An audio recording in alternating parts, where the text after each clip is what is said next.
What makes a good sniper is, I think, first, probably the most obvious thing would be patience, right? There's a lot of learning, there's a lot of waiting.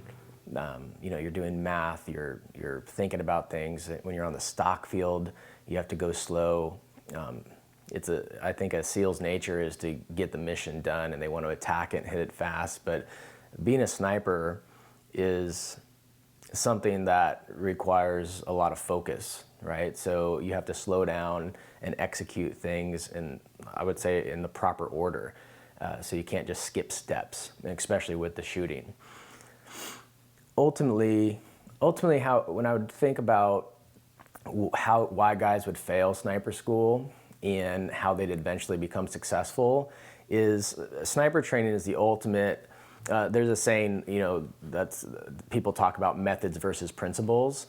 So in sniper training, you have to be able to accept the methods that somebody tells you. You just have to accept them, like that's how it's going to be, this is the formula, and then you have to execute those methods so you can stay ahead of what I would call the failure curve. So we have shot sheets where you're doing the math, you're dialing in your scope. Stocking, I would break it down into make a checklist for guys so they can go step by step, and they have to do it a bit on faith because they don't understand the principles behind it.